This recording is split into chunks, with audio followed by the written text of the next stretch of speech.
everybody, it's Pandemonium. Am I the only one who finally makes it to another gym battle in a Pokemon game, only to get to their last Pokemon thinking, wow, Nessa's Dreadnought is really only level 24, huh? Don't worry, my sweet little baby Rillaboom. We'll make short work of this. With that being said, I think it's therefore pretty clear that when I was designing the team for this Pokemon trainer, my first thought wasn't, how can I make this team super powerful and still consist mainly of only one Pokemon type? No, that wasn't my thought process when doing this at all. My thought process instead was, hey, what are my favorite ghost type Pokemon? And yet, somehow, I feel like I still came out with a pretty presentable team if I do say so myself. I guess my instincts are just spot on, huh? So let's start from. I don't know, why don't we go smallest to largest Pokemon? Or at least what they seem like in this drawing, because I'm not sure if I drew them entirely accurate or not. That would bring us to Corsola first. Obviously, this isn't regular Corsola, if you guys know Pokemon already. I believe the original Corsola is water rock type, but this is the Galarian Corsola, which is instead a ghost type, and I mean, it just looks like a little tiny coral ghost sea monster thing, and it doesn't really look like it'd be all that powerful. And people are like, oh, it has an evolution, so obviously it might get better when it evolves. But no, let me tell you, Corsola is better before it evolves, and this thing can be pretty powerful. Trust me, you don't want to go up against me and my Corsola. We will knock you out. This little dude is so tough. He, like, literally never dies. It's crazy. So while he may be small, he is a very mighty choice on this Pokemon trainers team. Which brings us to our second largest, which would be Mimikyu. And I mean, do I even need to explain why I chose Mimikyu, guys? I mean, come on. Look at him. He is adorable. Too adorable to not draw. Something I really enjoyed the most was making his headpiece of his costume like sag back more to really emphasize the fact that it's a costume and not what he really looks like. I don't know if there's actually any official art of Mimikyu outside of his costume. I think there was a thing going around on the internet of like someone who drew what it might look like, but it wasn't official. If you guys do know, make sure to let me know down in the comments because I actually would be interested to find that out if it is a thing.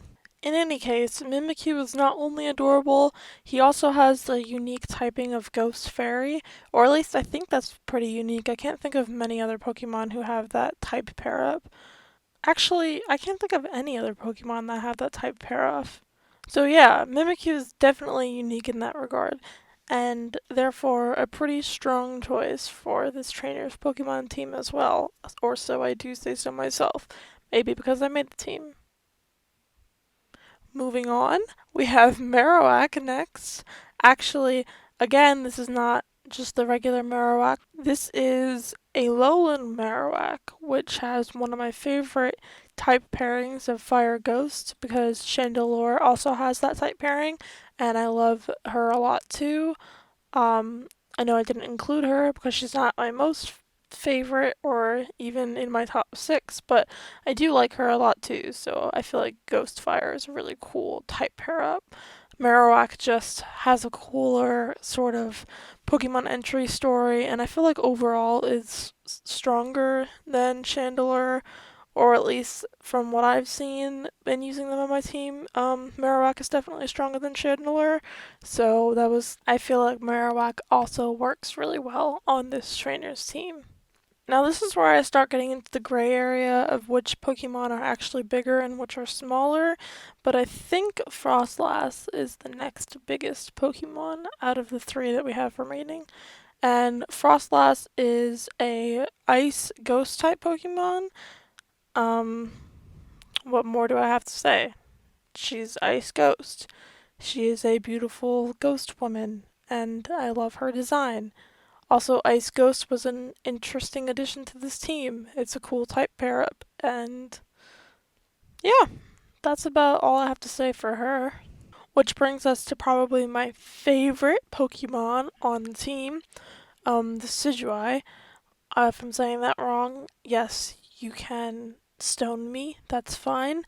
Um, Anyway, come on, guys. Rowlett is the cutest starter Pokemon ever, and I do not regret any of those thousands and thousands of soft resets that I did to get my shiny Rowlett, as you can tell, since I drew a shiny Decidueye. And they're just beautiful, guys. I mean, come on.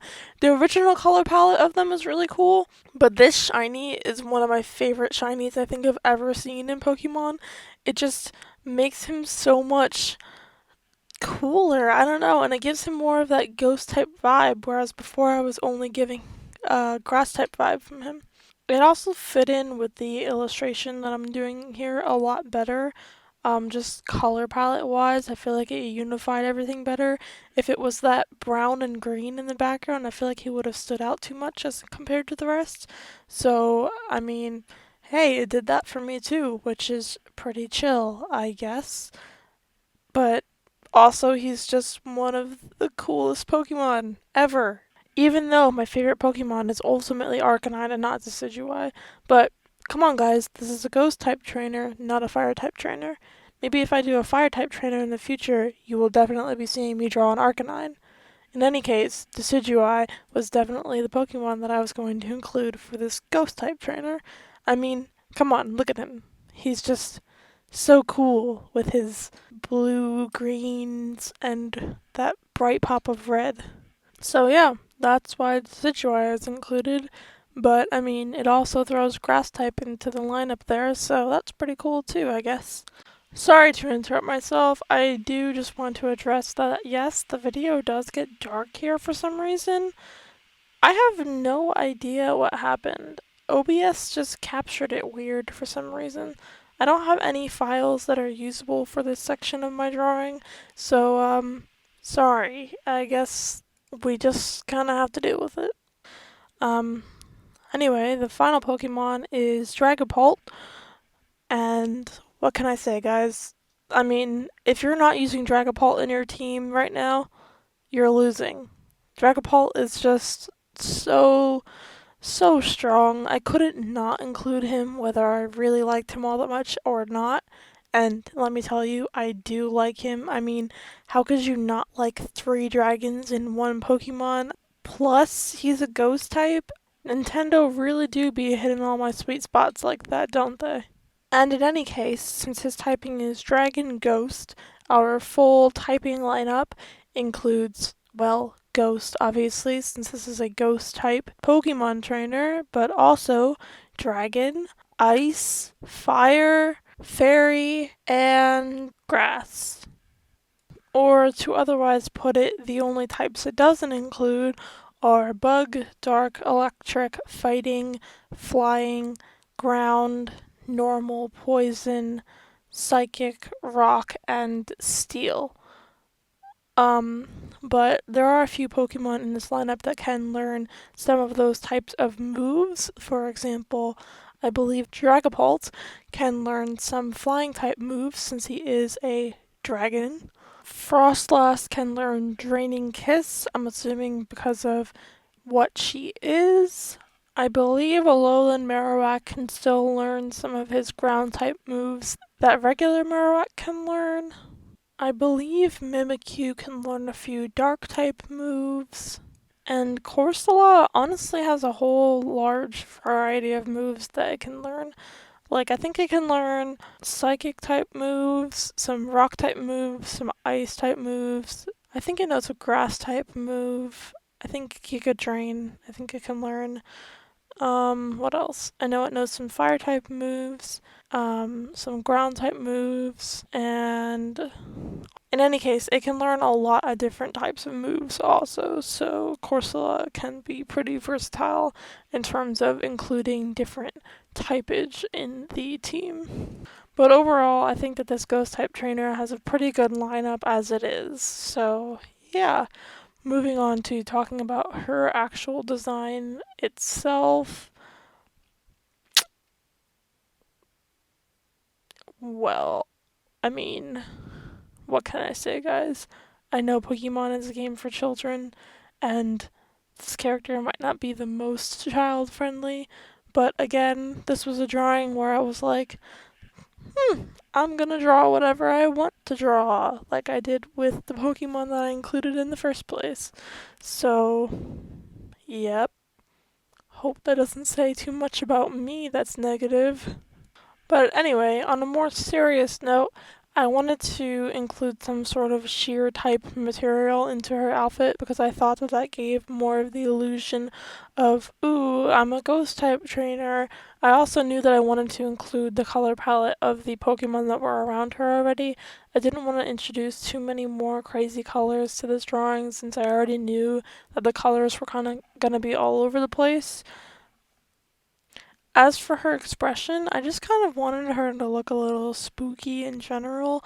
I knew that I was going to try to light this whole piece from the bottom up so that her face had that like flashlight underneath her chin sort of lighting to it, that spooky ghost storytelling sort of ooh feeling to it, you know? And then as for the hair, I actually first played around with trying to draw her hair shorter. I think you probably would have seen that in the video. But then ultimately I was like, you know what, that doesn't actually make too much sense now that I'm thinking about it. I felt like having the hair sort of covering half her face and even part of her and everything would give off more of the general sort of vibe that I see in most of the ghost type trainers, you know, except for Phoebe. But remind me again why she's not a water type trainer. I mean, come on guys, look at her. Anyway, I guess the final thing I have to say is about her pose. I basically just decided it because I wanted her to kind of be shorter, just all around, either by making her sit, making her lay down, making her crouch, whatever, because I wanted all of the Pokemon to sort of like fit in around her. I know that she's actually super large compared to some of the Pokemon in this drawing when you think about it, especially, actually no, just compared to all of the Pokemon. Um, Not many things are very to scale, are they? I guess the point still comes across pretty well though. But in any case, I just wanted things to fit together better, like how they do here, I feel like. Either way, artists have been doing this intentionally to draw more attention to certain things or suggest that they had more importance. And I mean, the main focus of this was to design a ghost type trainer, not to make her team and everything surrounding her. So it kind of works that she's bigger than what she probably would be in reality, either way, for me personally, anyway. So, yeah, that just brings me to talk about the colors of this piece now. Like I mentioned already earlier, with the trainer, I did want to keep the color palette similar to the Pokemon that she would have. I feel like that's something that Nintendo does with their trainers in general, though. Oftentimes I feel like you can look at a trainer and be like, yes, that's heavily inspired by a Pokemon that that trainer has, or the color palette of that trainer's type, and I wanted to accomplish that same sort of feeling. Like, for example, if you look at Marnie in Sword and Shield, who is adorable, by the way, she looks a little bit like her Morpeko. What I mean by that is, if you look at her hair, she kind of has those two little tufts along the top that almost represent the Morpeko's ears because it has the larger part of the ear and then the smaller part that's kind of like a little fur or whatever it's meant to be. And in addition to that, also in her hair, she has those little triangles that are shaved out of the right side, which kind of mimic the Morpeko's triangle shaped fur patterns that are on the left and right side of them. They kind of have the brown spot on the left side and the black spot on the right side. And the fact that Marnie has bangs on the left side of her head kind of accentuates that fact a little bit more too, because it kind of gives her sort of like a duality between the left and right side of her. The left side has bangs, the right side is cut back into her hair farther. It's kind of contrasting in a way, almost like the Morpeko's colors. So just small things like that that people might not even realize if they're not looking too far into it, but that are still really cool and that really just add something to the character. So yeah, that was something that I was trying to capture at least a little bit by making the color palette of this ghost type trainer the same as that of her Pokemon. As for the Pokemon themselves, I just pulled up some reference images online and I color picked from them.